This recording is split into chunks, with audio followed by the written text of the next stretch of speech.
Welcome to the Startup Grind.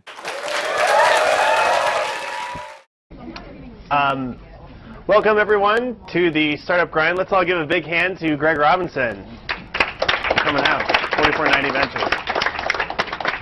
So, great to meet you. Nice to Greg. meet you. Yeah. And so for those who've never been to a Startup Grind event before, we're just going to do a little fireside chat with Greg. And then for the last 20 minutes of the event, we will have a Q&A session where you can ask him any questions that you've ever wanted to know about venture capital in Wisconsin or about being an entrepreneur. So, Greg, why don't we start off with a little bit about your background? I guess when you finished college, did you think you were going to become an entrepreneur, or how did you wind up on that journey?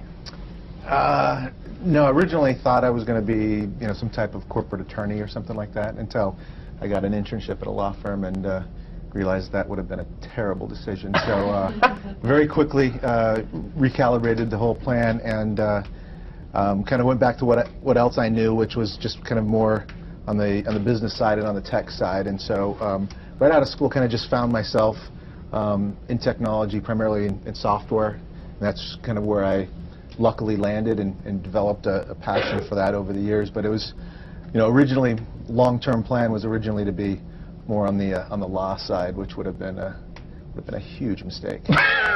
So was your initial education in law or more in computer? No, it was economics. It was economics. Okay. Yeah, and so it was. With that, I took some computer classes and things of that nature. But it was. I wasn't a hardcore techie, which in retrospect, if I were to go back and do it again, I definitely would have done more of a, I really enjoy economics, so I probably would have done that anyways, but I would have done a more of a CS type of background, just because I think that's kind of where my career was headed and where I really would have benefited my career more that way. Yeah, how did you pick up those skills without the formal education? Did you just learn it on the job more, or? Yeah, and I'm probably not nearly as good as a lot of people in this room in terms of the technical skills. I was never the most gifted programmer or anything of that nature. So I always gravitated towards more of the design side of things and eventually the management side of things, which is where people that can't code go, I guess. Is if you can, you do. If you can't, you tend to manage. So that's where I went. And what was your first business that you launched, or your first venture into entrepreneurship? So first venture started it was basically a mid-market enterprise software and services company. Originally was based in Phoenix. We basically did kind of mid-market. So at that time meant companies that were somewhere between $50 and $500 million in revenue. Basically help them either design, implement, or augment kind of the core systems that they use to run their business.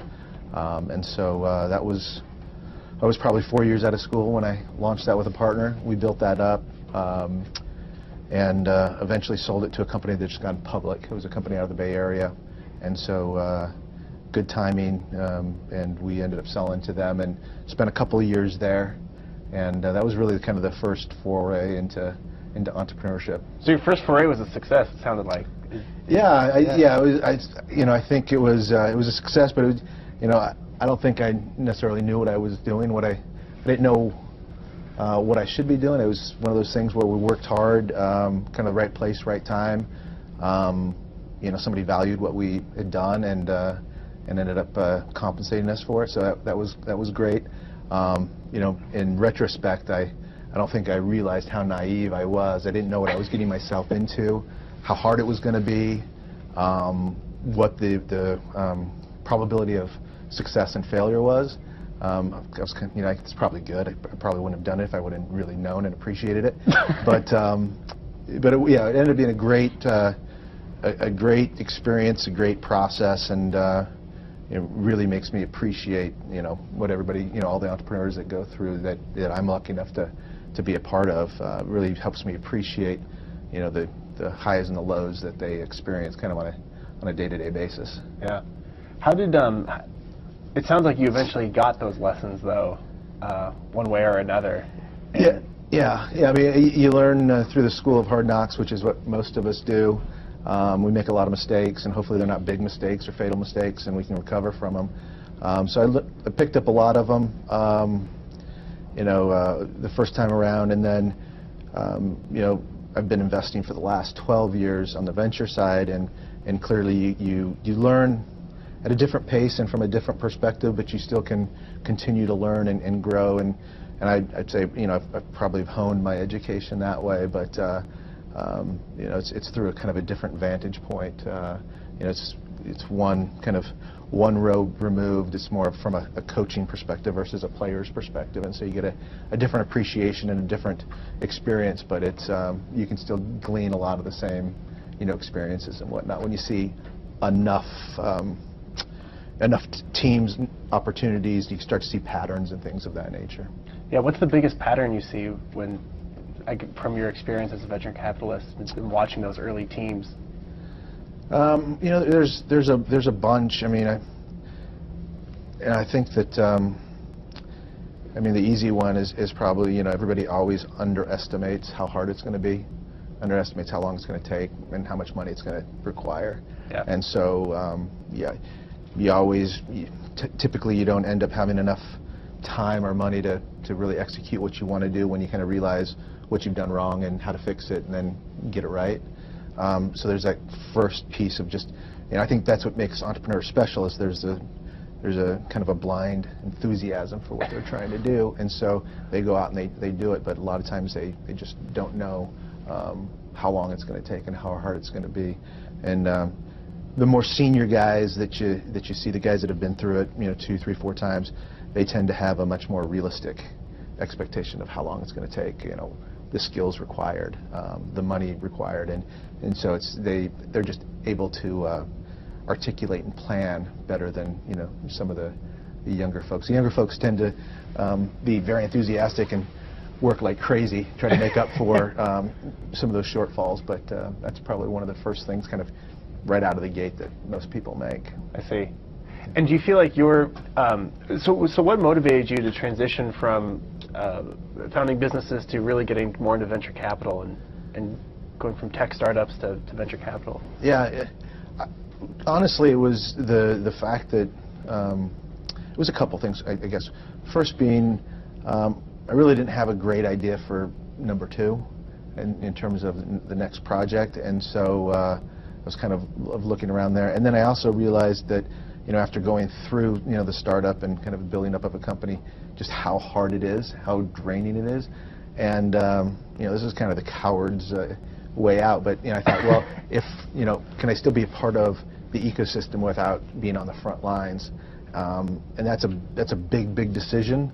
And so that's really one of the reasons why I made that decision. And looking back, honestly, though, it's one of those that I've gone back and forth with. It's hard to duplicate the experiences that you have in an early stage company, kind of anywhere else. Kind of the team building, the camaraderie. Some of my most fond memories were when we were building our company, and you don't get that when you're kind of one step removed. And so, throughout my venture career, on good days it's easy to say I made the right decision. On days where, portfolio's not looking as good, or, whatever the case may be, it's easy to look back and say, I probably should have stayed on the entrepreneurial side. Because I think that, I always say that, venture's a lot like coaching. You're there to provide guidance and help and try to instruct best you can. But in the end, somebody else gets the ball and they go and execute the play. And most players will know that as long as you can play, as long as you can still run, you want to be out on the field, and you go to coaching when you can't play anymore. And I always felt, well, maybe I could have still played.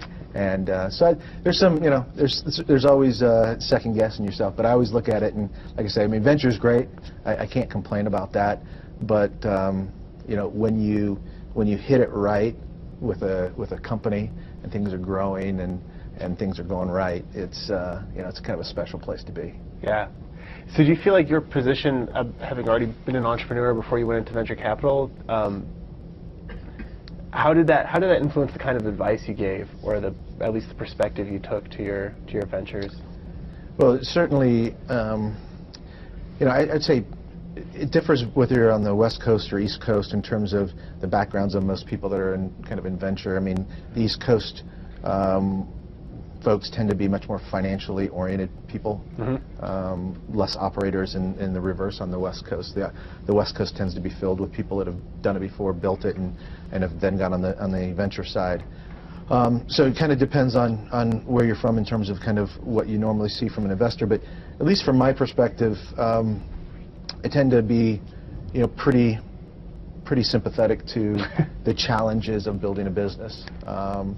And while we still have expectations and we want to push the entrepreneurs and the companies as much as we can to be successful, at the same time, kind of having done that and knowing how hard it is, you're more sympathetic to the challenges they're going through. And so I think the empathy is probably a big thing, because sometimes you'll go to board meetings and it's clear that some of the investors have never run a company.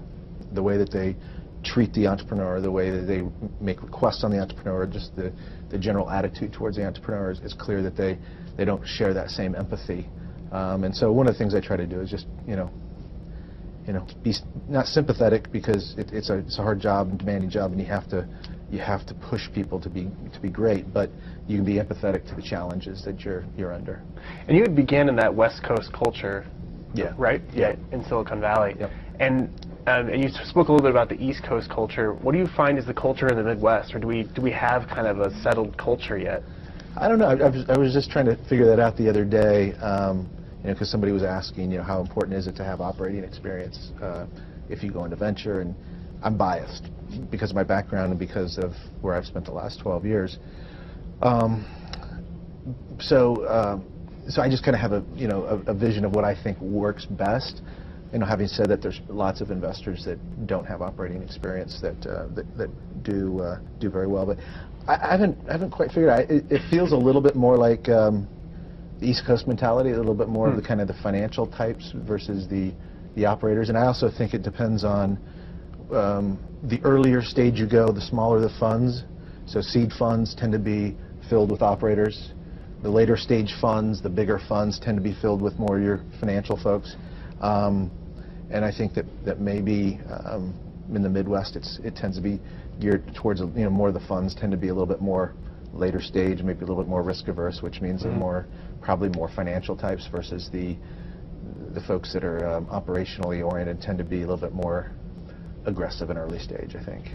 And 4490 is really taking an early stage approach to all your investments. Yeah, I mean we're trying to feel.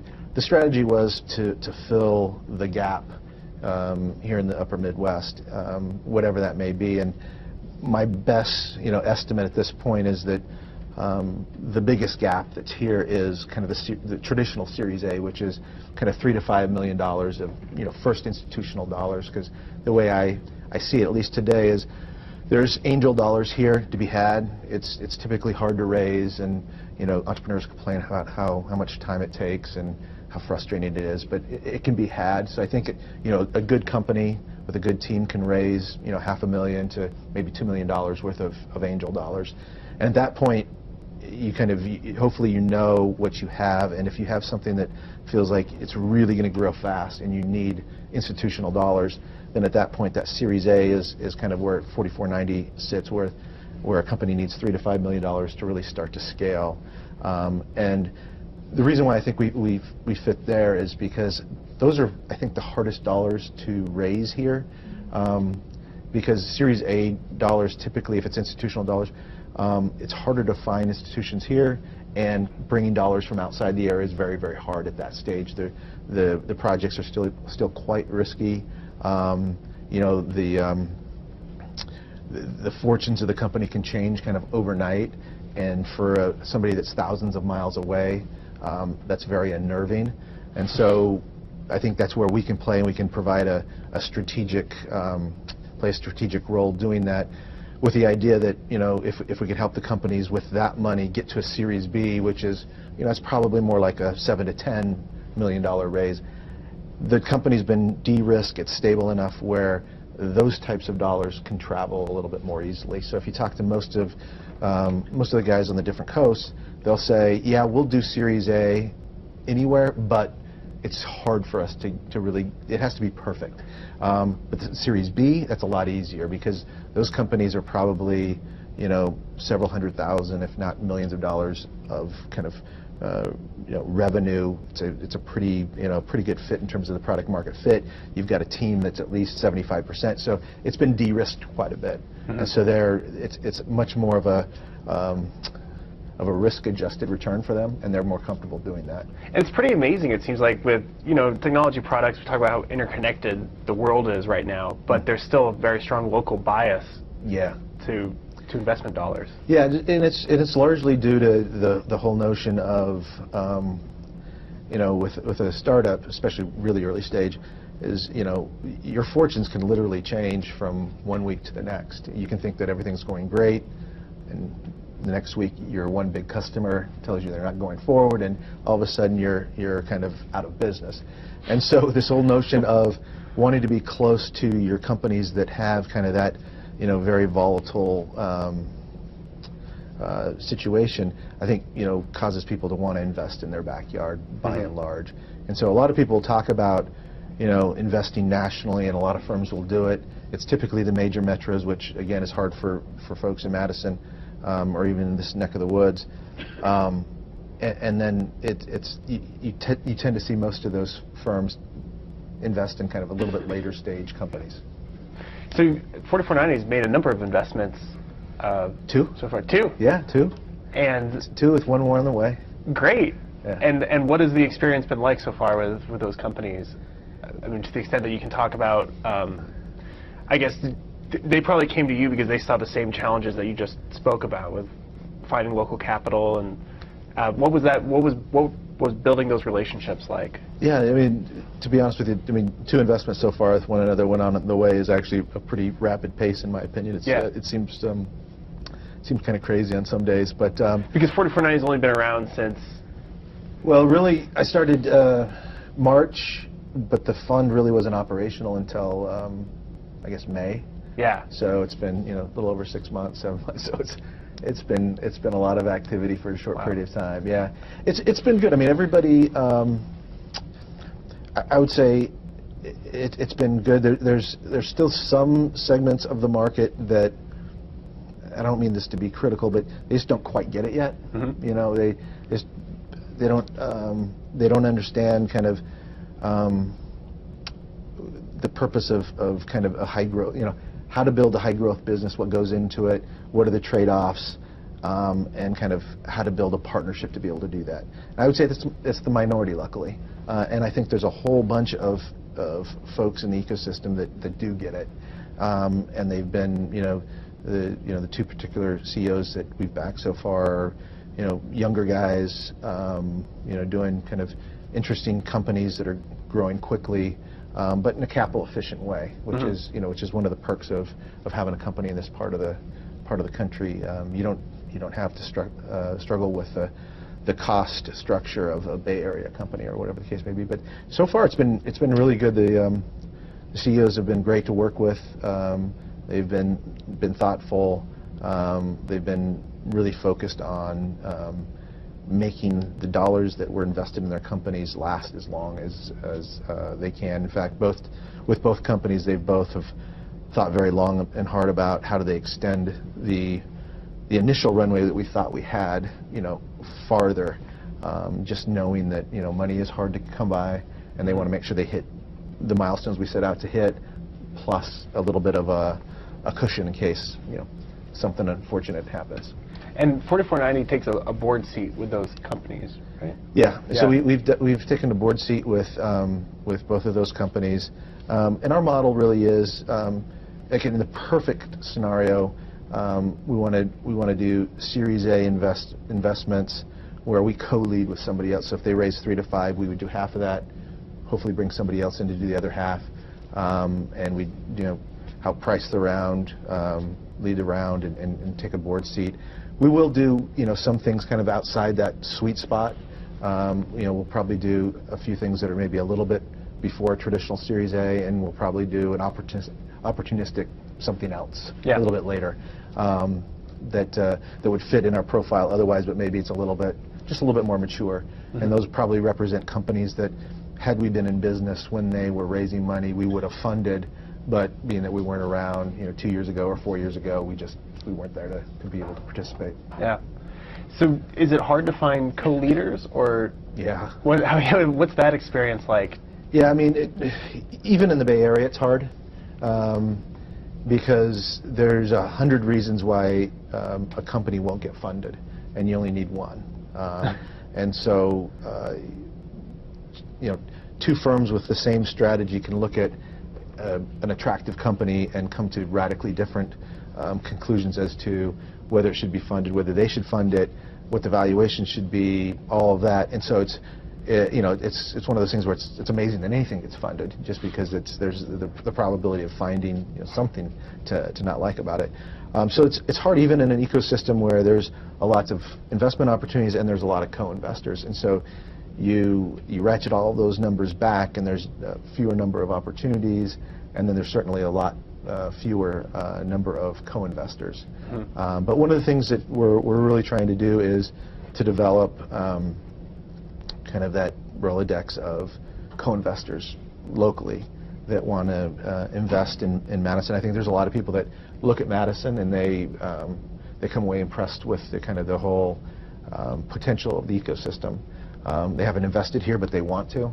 They want to spend more time here. So I think that's positive, but we got to get some kind of some good opportunities for them to invest in and kind of just start to build off of that. And then the other piece of that is, then we got to start building the co-investors for the Series B. So that's a little bit easier because that's probably more of the people that I know back in Silicon Valley that we can hopefully entice to come out here to do a Series B. But the Series A co-investors are going to be a little bit of a challenge. So what was it that brought you out from Silicon Valley to here in Madison, and what did your friends in Silicon Valley think when you said you were coming here? Yeah, you definitely get varying degrees of questions when you tell what I'm doing here. But so the first answer is, from my perspective, when I went to Silicon Valley, the vast majority of funds there were kind of these traditional venture funds, which I would characterize as $100 to $200 million funds, probably anywhere from 3 to 6 partners,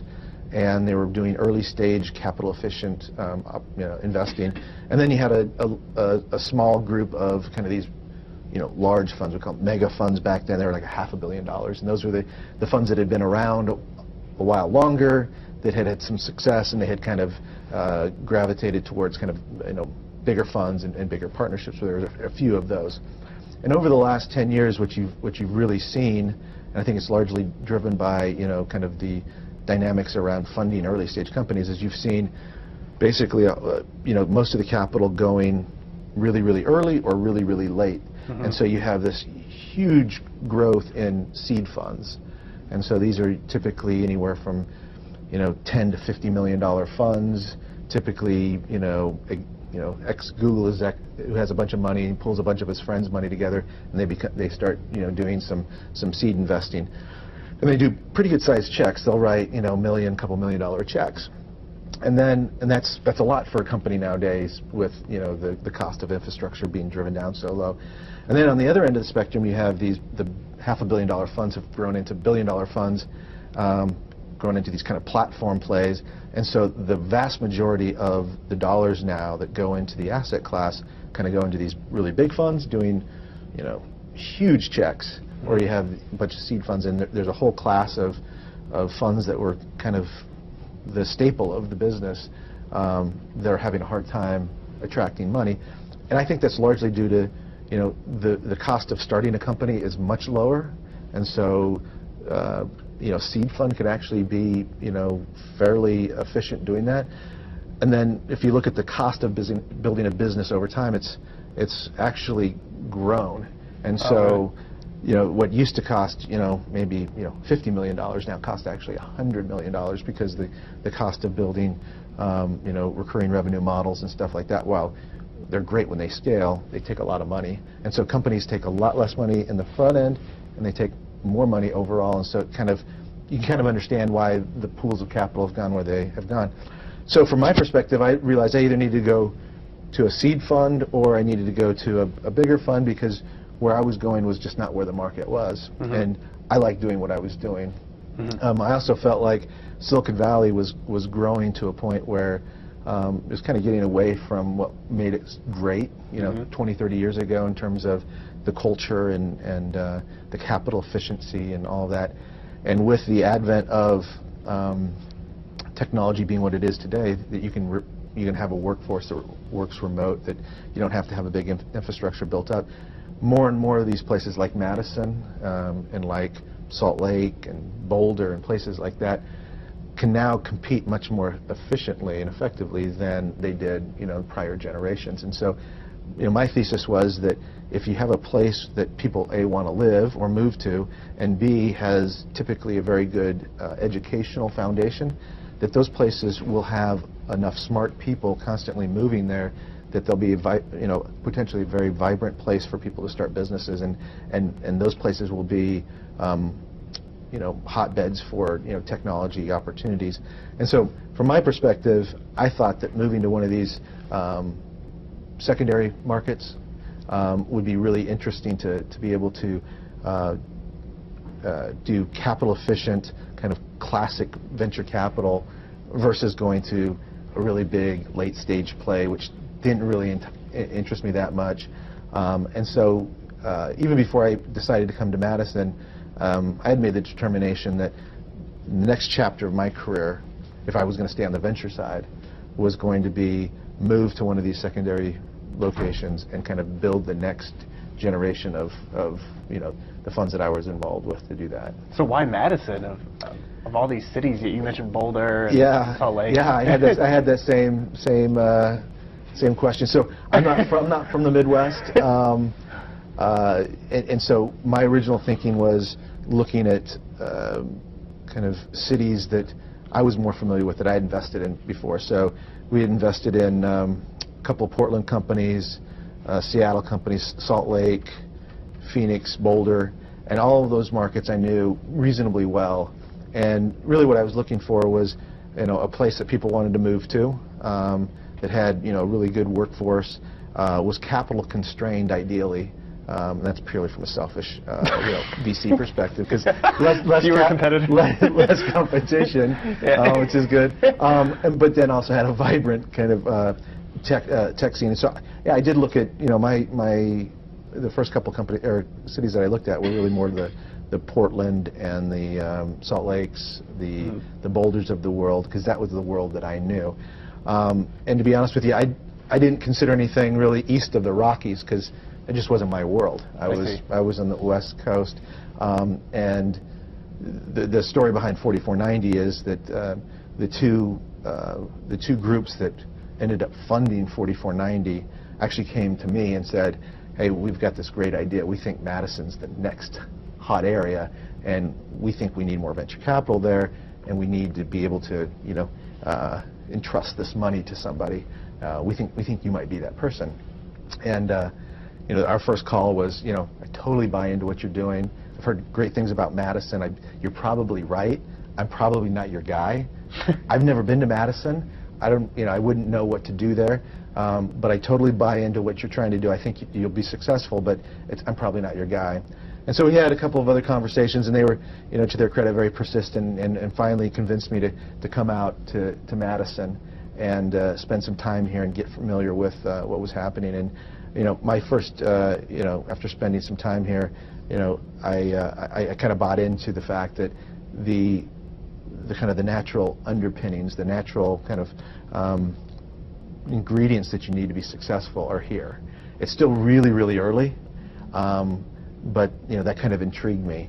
And so after another trip coming out here and getting comfortable with it, I kind of came to the same conclusion. I felt like maybe I would be the right guy to do this. And so rather than moving to Portland, which was where we were originally planning on going, where I grew up. Yeah, where you grew up. We decided to move to Madison and start 4490. Cool. What are some of those ingredients you mentioned here in Madison that stand out? Yeah, so I think what Madison has, and maybe I'll talk about what Madison doesn't have, what Madison has is has a lot of smart people that come here for school, and so so if you look at what's made the Bay Area great, it has a couple of world-class institutions. So if you're the best and the brightest throughout the world, whether it's for undergrad or grad, I mean, you probably want to go to Stanford or you want to go to Cal. And so they've got this natural pull for really smart people coming to those locations. The other thing that the Bay Area has is, the Bay Area is a great place. And so people, even when they finish up schooling somewhere else, say, if I want to go anywhere, I want to go to the Bay Area. That seems like that's a great place to live. And so it always has this natural pull of just world-class people to that area. And then, I felt like on a smaller scale that the Madison has something similar to that. You have a lot of really smart people coming here for undergrad, and then for grad school you have a lot of international pull as well. So you have kind of the right underpinnings from an educational perspective. And then when you start to talk to people, there are a lot of people that want to either come back or live in Madison. And again, it's on a much smaller scale, but you have people that want to live here just because they love Madison. So I think that those are two of the things that you have to have. You just have to have a kind of a magnet of the right types of people to get the ecosystem going.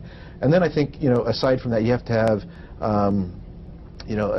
a place where people are interested in entrepreneurship, which I think you kind of look around, and for a small location, this has a lot of people that are interested in being entrepreneurs and in tech and devices and biotech and things of that nature. And you have people that are willing to work really, really hard. The other thing that I think that Madison has that the Bay Area clearly doesn't have is, it's reasonably cost effective to live here and to build a team here. It's not cheap, and that's fine, but it's probably half price of what the Bay Area is, and probably more importantly, when you build a team here, you tend to have a team for a long period of time. They tend to stick around and work and be loyal, which is, I think, another trait of probably the Midwest versus the West Coast. You could build a team, and 6 months later everybody's gone. There's just a lot of poaching. There's not a lot of loyalty, and that's even more so than the cost. I think the churn of the team is what kills companies in the Bay Area. So I think that, from my perspective, Madison had kind of a lot of the necessary ingredients of what it could take to build something really interesting here. Cool. And what are some of those challenges that you said that? So if you look at what the Bay Area has that we don't have here, we don't have any kind of big established companies that people can go to right out of school, cut their teeth. They don't have the Hewlett-Packards or the the Intuits, the Oracles, some of the Intels, some really kind of world-class big, huge companies that you can almost always get a job at. And so that's one thing that they have that is just nice to have. The other thing is you don't have the companies that have done really well that have created a bunch of wealth for people to reinvest in the community through kind of angel investing, that haven't those companies teach people how to scale a business, and it just attracts a lot of people that eventually will be interested in entrepreneurship again. And so if you look at, there's a couple of key companies in the Bay Area. Obviously the last decades it's been all about Google. So if you look at the number of people that have become angel investors that came out of Google, the number of people that have started companies and just been supportive of the ecosystem just from that one company, I mean, it's amazing. And so there's really not an example that people can point to, and so we have to get a few wins and start to build off of that. The other thing that I think that I think this part of the country we have to work on is, just thinking big enough. A lot of people, because they don't think there's money and there's not resources, they tend to think, well, I've got to think a little bit smaller because I can execute against this opportunity. When I think that we should do the exact opposite. Is like, think bigger, assume you can get the resources and the people to help you build that, and be a little bit more bold. Which I think kind of goes to the understated nature of kind of the Midwest, which is just be a little bit more humble. And then I think the last thing that that you have to think about is, Silicon Valley has gotten really good at accepting failure. And I don't think they accept failure, any failure, because you have to fail well, meaning you have to fail as quickly as possible, utilizing the least amount of money, and hopefully you learn a bunch while you do it. But if you do that, you're still very backable. You can go for your second, your third, your fourth company, and it's amazing how many people have failed 2 and 3 and 4 times, and finally they figure it out, and then they hit it big. And that's what people remember. There's a lot of guys that you see out there that have become billionaires or built billion-dollar companies, and you look their prior 3 companies, and they were either just outright disasters, or they were just barely got their money back.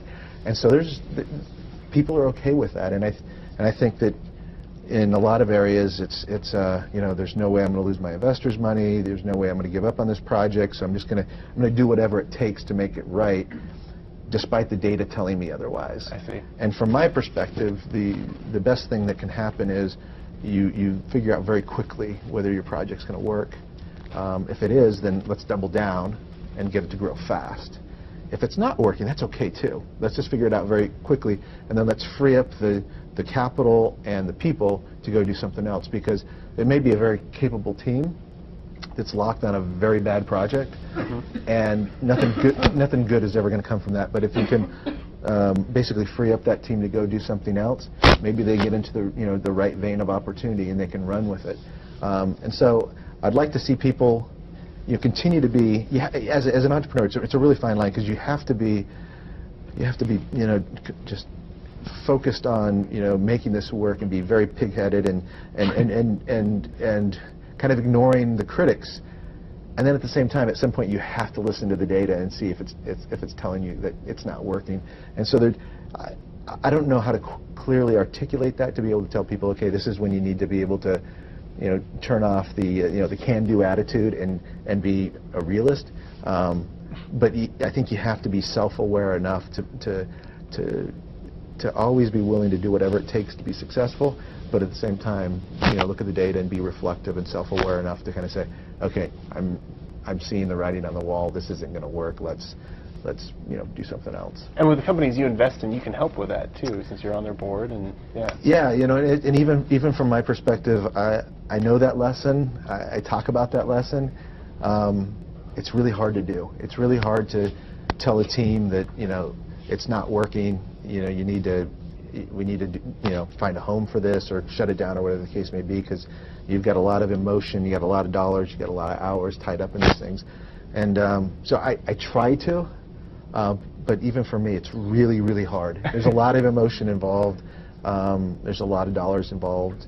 So it's something that I'm always cognizant of, and I'm probably too late to implement this sometimes, and it's just human nature. Yeah. Do you find that you were talking about school, the university here being one of those good ingredients in Madison? Do you find that a lot of the companies you're talking to are coming straight out of the university, or are they coming from different channels, or where do you see the folks who are talking to you really coming from? Yeah, at least from what I've seen, I haven't seen too much directly from the university. I'd say if we were talking about devices or biotech, you'd probably see more coming directly from the university, whether it's people, primarily people in labs. Since we're focused strictly on tech, fewer people are kind of technically inside the university. But having said that, I think that most every team has a strong affiliation to the university, whether they are graduate in school now, or recently graduated, or just alumni. Most of the companies around here have a very strong kind of Madison link. But I've seen a couple of companies kind of coming out of the university, but very, very few. Gotcha. On a relative basis. Cool. All right, well, I'm just going to check our time here, and it is 43, so we can take some questions. Thank you, Greg. Yep. Yeah, if we can give him a hand. And hi, yes. My name is Holly Hollister. First, thank you so much. I'm wanting to be an amateur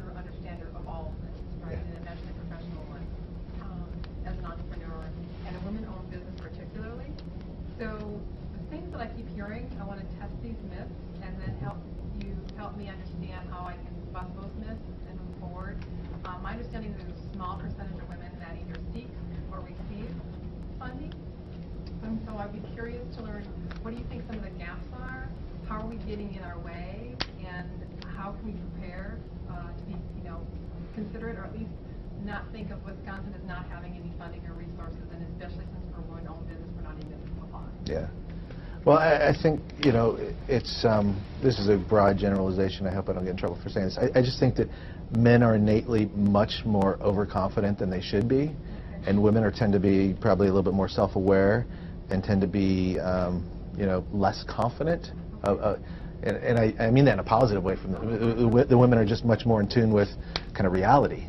Most guys are just, blindly, we think we're better than we are. We think we can get more stuff done than we think we really can, or that we really can. So I think that men just naturally have the confidence that they should get funded, that they should be able to do this, and I think it's not right, but I think it's just genetic. And women tend to be a little bit more, cautious and thoughtful, and that's very good. I think the thing that they have to, I think, from a woman's perspective, just kind of try to figure out, when is the right time to try to, let that confidence really show, and go that route. But I think as men we can't help ourselves. We're just always overly confident. It's just the way we're wired. But I think most people recognize that there's an underrepresented, women are underrepresented, both kind of on my side of the equation as well as on the entrepreneurial side and on the funding side. And I don't think there's any other reason other than I think maybe it's just kind of a communication style almost. Yeah. Bro. A quick note, I would say half the people here are women, basically, which is pretty good. Yeah, that's great. Yeah. Point on that. Yeah. I did have a question. A talk that you had given previously at the Town Center, Wisconsin Institutes of Discovery. Okay. I think you were there, and Mark Gehring was on a panel. Oh, yeah. And he had mentioned that previously he had gotten some angel funding, and he's done several ventures, and now he's doing another one. Yep. And he's going to go right for venture Yep. instead of angel. And I was curious about your take on what he thinks he's getting from the venture, besides like the quantity of money, perhaps. Yeah. What he's getting from the venture that he isn't getting from the angels, his experience in the past. Yeah, Mark could probably answer that better than I could, and I've talked to Mark about some of this stuff. At least I know his comment to me back regarding his most recent, not the one he's working on now, but the one that got funding, I think it's 2 years ago. They got some funding from a couple of Bay Area groups, larger amounts. But he also commented that he thought that the guidance, kind of just general guidance on building the company, had been invaluable. And he was very, he was very positive on this particular firm that had helped him out, and the particular partner that sat on their board. And so some of it might have been just this particular individual, but I think that's what colored his thinking of, I got not only more money that gave me more runway, but I got a lot more value in terms of just the advice from this particular person that was on his board. So from what I know, from what Mark told me, is it's really kind of the advice that he got from this particular firm. Bro.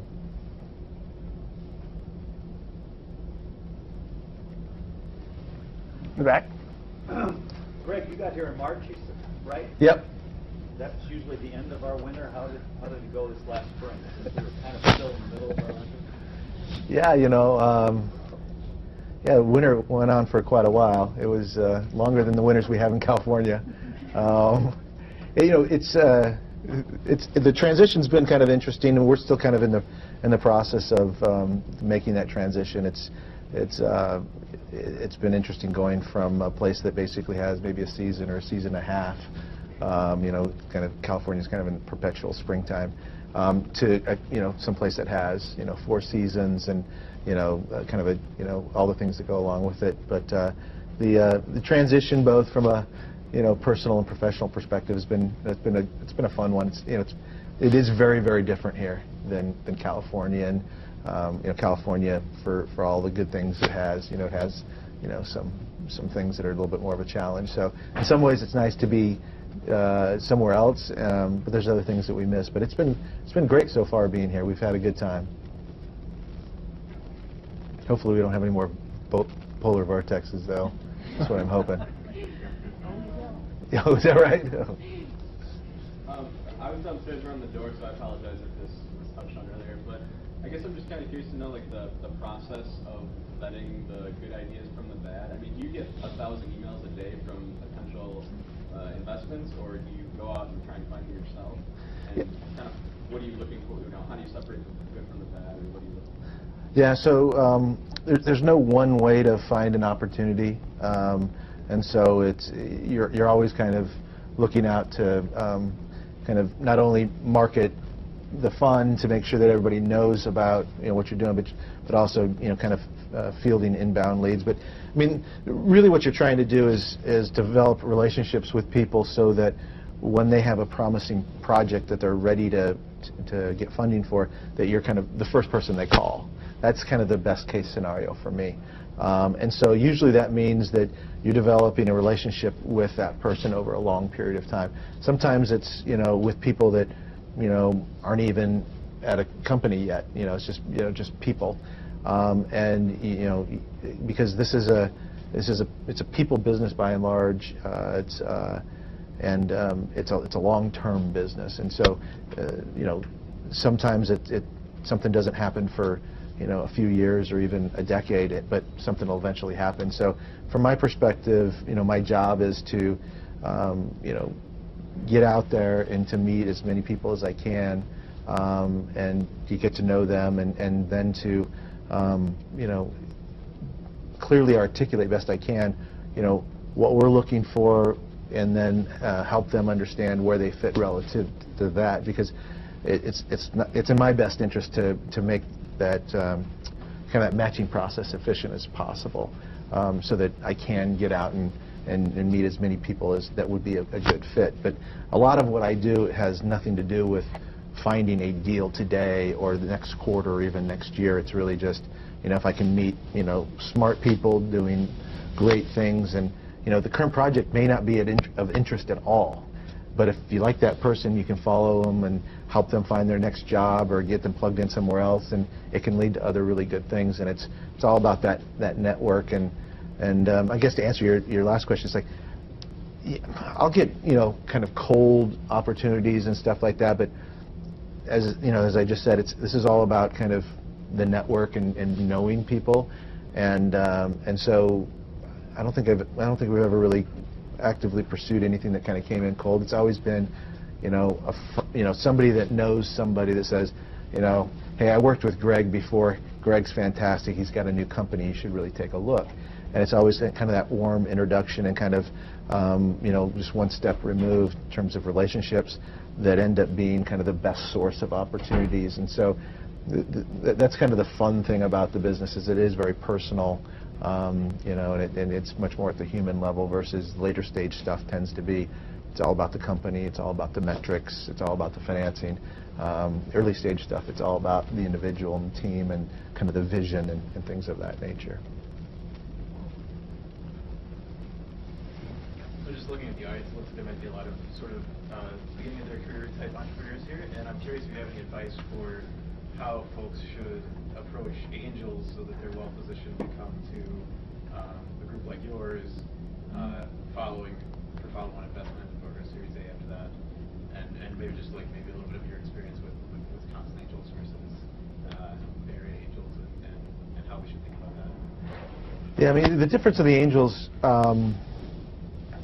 they're probably very similar in that they're people that have made money in the local ecosystems. The difference is the ecosystem in California or in the Bay Area is largely tech-driven, and a lot of people around here have made money kind of in the local ecosystem, which is more industrial. And so you've got people here that are very good businessmen that have built pretty good-sized businesses and whatnot, and made a lot of money doing it in businesses that have dynamics that are radically different than the dynamics that your companies are probably going to have. And so it's the biggest difference is a lot of these folks are not tech folks, or if they are, they might be more on the bio side, given the legacy in the state in terms of bio and devices and things of that nature. So the biggest difference, I think, is the domain expertise of a lot of the angels. And then the other thing is, I think that there's probably a cultural difference in terms of kind of pricing of rounds and structuring of deals.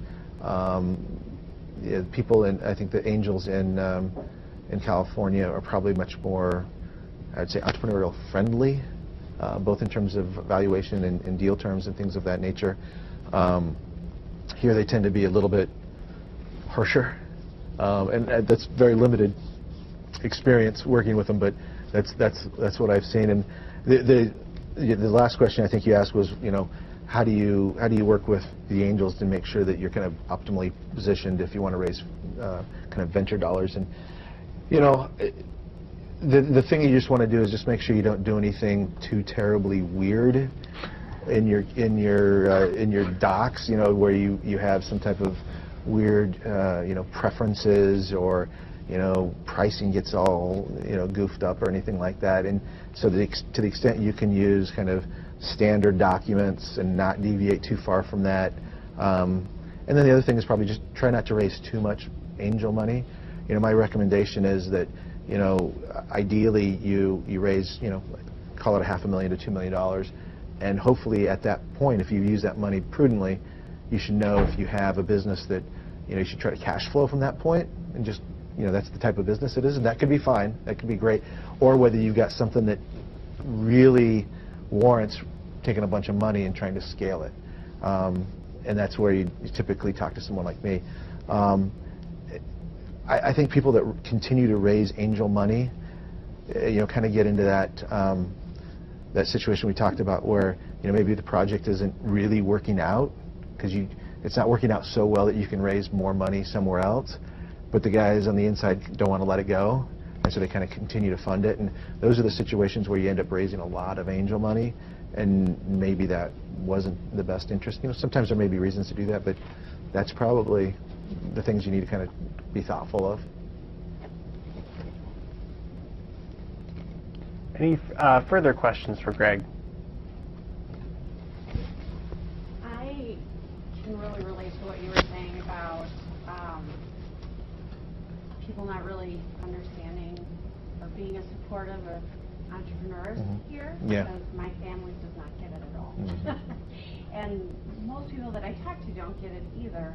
I'm a little bit different than I think most of the people here in that I provide a service. I'm a resume writer and job search coach, and I do have a lot of things automated, and I have a lot of future plans and ideas that I would like to implement.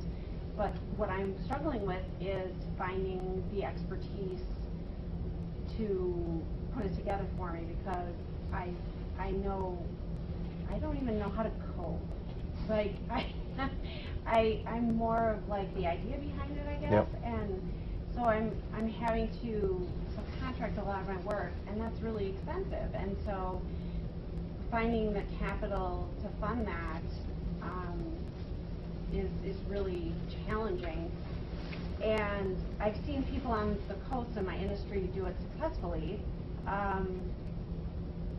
but getting some of the people in my own world to understand it and be supportive so that I can do what I need to do as a business owner, but also as a parent and as a daughter and whatnot, it's really a challenge. And so do you have any advice for me? Like, how do I get people to really understand what it means to be an entrepreneur in this day and age where it is so technology driven, and it costs money to put up a website, a good website. Yeah. And my mom started her financial planning business in the 80s and she still doesn't even have a website. And so that's hard to have them understand. Yeah, I think it's it's just a matter of education, and you probably won't reach some of those people. They won't get it, and that's just the reality of it. But I think just there's enough good, simple education and examples. I mean, that's what the Bay Area has as much as anything. Is they've got a bunch of examples of how do you build a business, how do you build a career in entrepreneurship, how do you scale, how do you do all those different things, and whatever you're trying to do, you can just look out the window and find a company that's done that. And so there's examples after examples, so everybody knows the playbook. Whereas here you don't really have the examples, you don't have the mentors, you don't have all those things, so it's just harder to do. But when it comes to kind of interpersonal, like family, trying to explain, I think it's just a matter of trying to show them examples, and there's enough documentaries and different things that you can show people just to help them kind of get a vision of what it was like, whether it's the Steve Jobs movie, or you show them the Social Network movie, things that are entertaining but also educational in terms of what really happens. And then even from there, I think you can go from there. But I think your first question, which is what do I do when I don't have the technical capabilities and stuff, and this is just general, I would never want to back a company that doesn't have a technical founder, because I think it's vital for the success of the company. And people try to outsource different things and all of that, and it just rarely works. It's so important that you have the technical DNA resident within the company to be really successful, especially if you're trying to solve a difficult problem or do something that's really hard. You really need to have that technical DNA within the company. I also say that to technical founders that don't have a business person. I say you probably need to find somebody on the business side to augment you, because as great as you are at building this product, you're a terrible sales guy, and you'll never raise any money, and you'll never attract the right team. So you really need kind of that yin and yang of that co-founder that's technical, somebody to handle that, and somebody to handle the business side of things. And sometimes that's hard, but until you get that balance, it's really hard to see how a project's really going to take off. It's never going to take off when somebody else is doing your coding, and it's never going to take off if you can't go out and sell those early customers and things of that nature. So you need both sides of the business. So just a little piece of advice here at the end. Great. Well, that's all the time we have for Greg. Greg, if you have any time, we'd love to have you stick around and just chat with the group of folks we have here. But thank you for your time. Thank you. And let's give another round of applause.